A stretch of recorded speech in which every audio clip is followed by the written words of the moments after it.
Selamat siang Tribuners, wartawan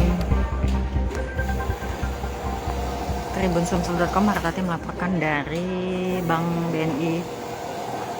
Nah, selama Ramadan sejumlah instansi itu, khususnya milik pemerintah ya, biasanya itu akan menyesuaikan jam layanan yang berhubungan dengan masyarakat.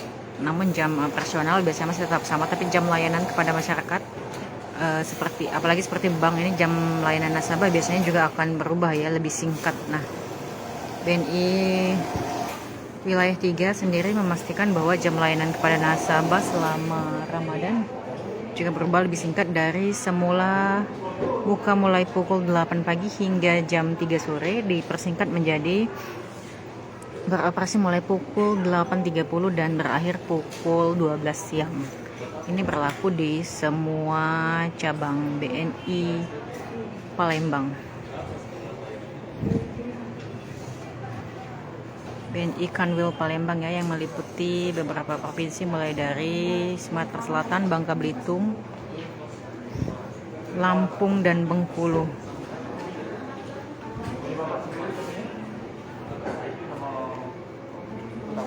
Nah, meskipun jam layanan nasabah dipersingkat, tapi nasabah disarankan untuk bertransaksi menggunakan transaksi digital karena bisa lebih mudah dilakukan kapan saja dan di mana saja, dan bisa 24 jam ya transaksinya. Jadi tidak akan mengganggu kegiatan nasabah atau tidak perlu harus tergantung pada jam layanan kantor ya, operasional kantor dan operasi nasabah.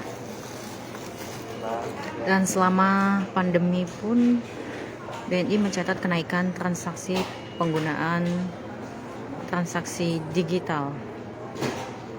Naiknya itu 4 kali lipat dibanding sebelum pandemi.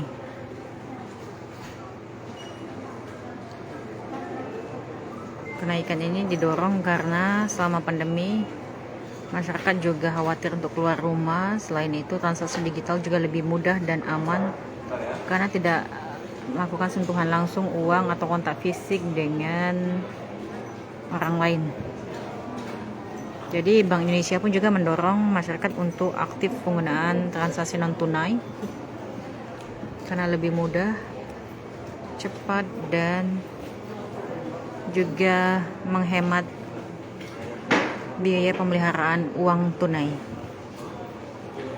Dan BNI juga memastikan bahwa akan menambah pagu ketersediaan uang kecil dan uang tunai karena tahun ini Ramadan dan Lebaran diprediksi akan lebih ramai dan diwarnai dengan kegiatan mudik ataupun kegiatan aktivitas ekonomi yang lebih meningkat dibanding 2 tahun lalu sejak pandemi. Jadi bagi nasabah Bank BNI yang akan melakukan transaksi langsung ke kantor itu harap catat waktunya ya, karena ada perubahan jam operasional dari sebelumnya pukul 8 hingga pukul 3 sore, sekarang berubah menjadi pukul 8.30 hingga pukul 2 siang. Jadi jangan sampai salah datang ke kantor ya. Terima kasih, semoga informasinya bermanfaat. Jangan lupa subscribe, share, komen, dan like ya.